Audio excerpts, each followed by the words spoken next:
भक्तों, जय सिया राम। कैसे हैं आप लोग? आशा करती हूँ कि आप सभी परम सुखी होंगे। आप सभी का आपके अपने चैनल अध्यात्म कथा सागर पर स्वागत करती हूँ। भक्तों, आज हम ज्ञान के सागर हनुमान, बुद्धि और बल में अतुलित भक्त शिरोमणि हनुमान जी के जन्म की कथा सुनेंगे। कलयुग में इसके सुनने से असीम लाभ प्राप्त होते हैं। हम जानेंगे कि हनुमान और भगवान श्री राम के जन्म में क्या समानता है और क्यों हनुमान को भगवान श्री राम का भाई बताया जाता है। भक्तों, पुराणों की कथा के अनुसार ये त्रेता युग की बात है।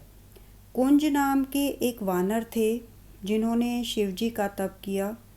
तब से खुश होकर शिवजी प्रकट हुए और शिवजी ने खुश होकर उन्हें आशीर्वाद दिया कि आपके यहाँ एक कन्या पैदा होगी। उस कन्या के यहाँ एक पुत्र पैदा होगा जो सबके दुख दर्द दूर करने वाला होगा। आगे चलकर कुंज नाम के राजा के यहाँ अंजनी नाम की एक कन्या पैदा हुई। वह कन्या बड़ी हुई तो उसका विवाह सुमेरु पर्वत के राजा केसरी के साथ हुआ। केसरी ने ब्रह्मा की तपस्या करके मन चाहा तन धारण करने का वरदान प्राप्त कर लिया था। उनके राज्य में प्रजा बहुत सुखी थी।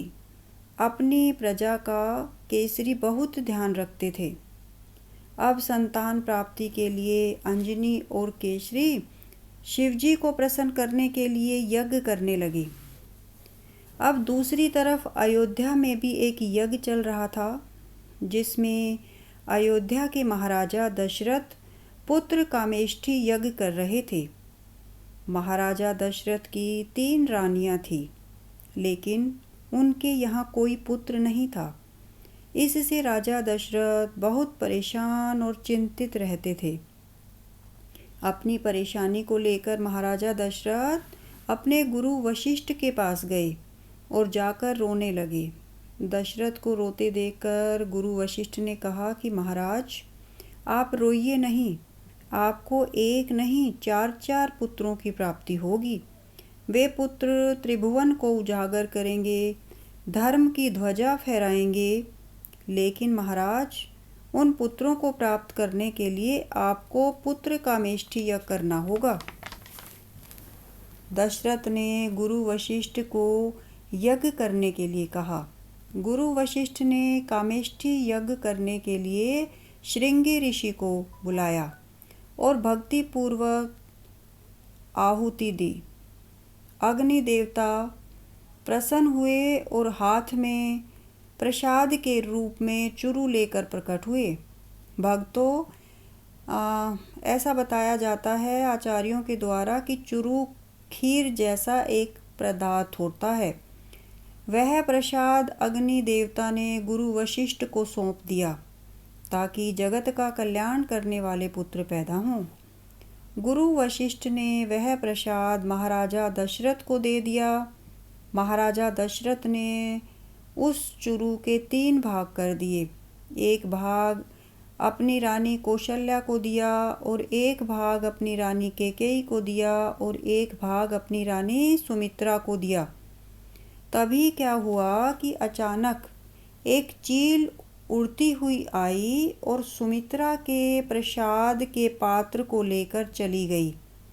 सुमित्रा तो अब रोने लगी, तो कौशल्या ने अपने प्रसाद में से एक भाग सुमित्रा को दे दिया और कैकेयी ने भी अपने प्रसाद में से एक भाग सुमित्रा को दिया।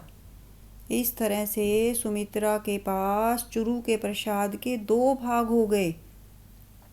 जब कौशल्या और कैकेयी ने अपने चुरू में से कुछ भाग सुमित्रा को दिया तो सुमित्रा ने उन दोनों को बहुत धन्यवाद दिया, उनका बहुत आभार माना और वचन दिया कि मेरे यहाँ पर जो पुत्र होंगे उन्हें मैं उनके भाइयों की सेवा में लगा दूंगी। आगे चलकर कौशल्या के यहाँ राम पैदा हुए और कैकेयी के यहाँ भरत पैदा हुए। सुमित्रा के यहाँ लक्ष्मण और शत्रुघ्न का जन्म हुआ। अपने वचन के अनुसार सुमित्रा ने अपने दोनों पुत्रों को उनके भाइयों की सेवा में लगाया। राम की सेवा में लक्ष्मण रहा और भरत की सेवा में शत्रुघ्न लगा रहा। अब दूसरी तरफ चील ने वह चुरू का पात्र ले लिया और उसे लेकर जाने लगी। आकाश में उड़ते हुए चुरू का वह पात्र चील के मुंह से जब नीचे गिरने लगा तो पवन देवता ने उसे देखा कि यह तो अलौकिक चुरू का पात्र है। नीचे गिरते हुए उस पात्र को पवन देवता ने ले लिया और उसे ले जाकर वहाँ पर रख दिया जहाँ अंजनी और केसरी शिवजी को प्रसन्न करने के लिए यज्ञ कर रहे थे। अब शिवजी अंजनी और केसरी के यज्ञ से प्रसन्न होकर प्रकट हुए और उन्हें आशीर्वाद दिया कि मैं एकादश रुद्र के रूप में तुम्हारे घर जन्म लूँगा।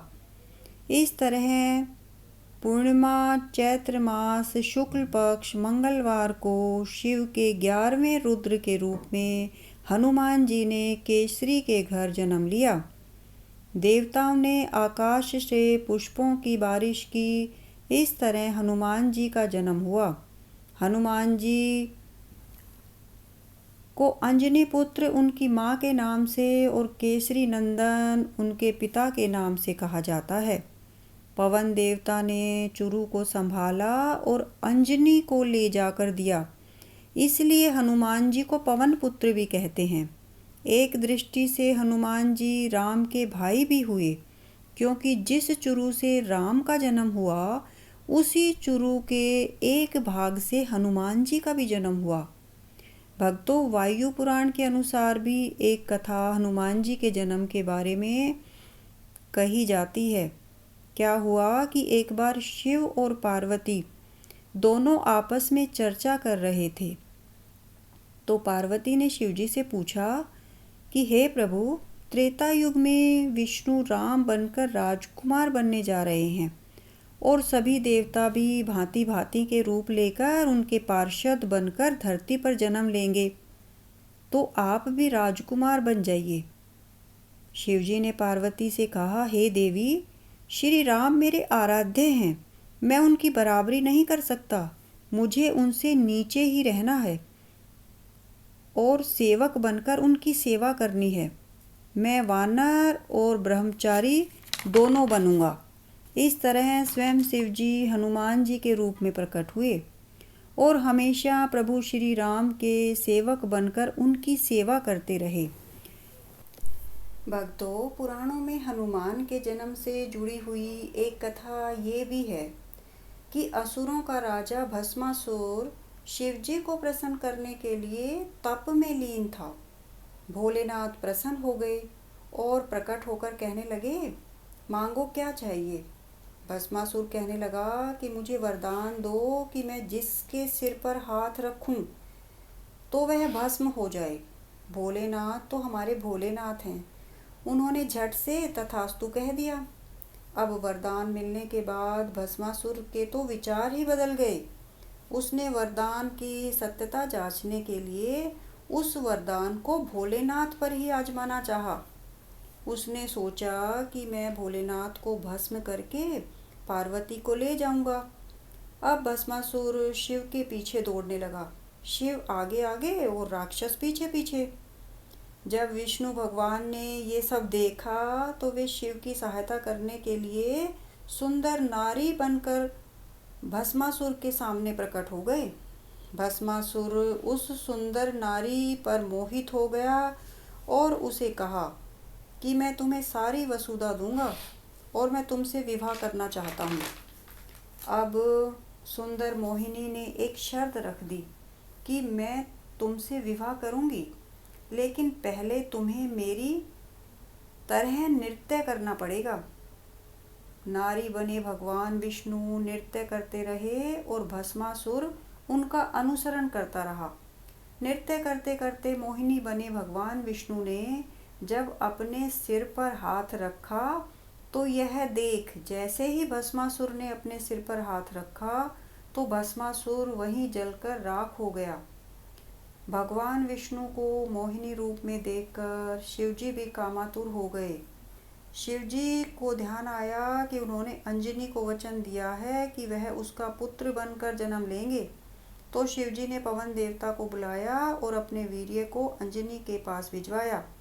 जहाँ अंजनी भगवान शिव की तपस्या में लीन थी, वहीं पवन देवता ने अंजनी के कान में शिव का अंश फूंक दिया और अंजनी को पुत्रवती होने का वरदान पवन देवता देकर चले गए।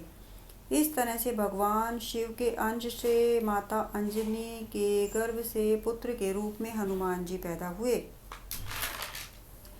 भक्तों, यह थी हनुमान जी के जन्म से जुड़ी पौराणिक कथाएं।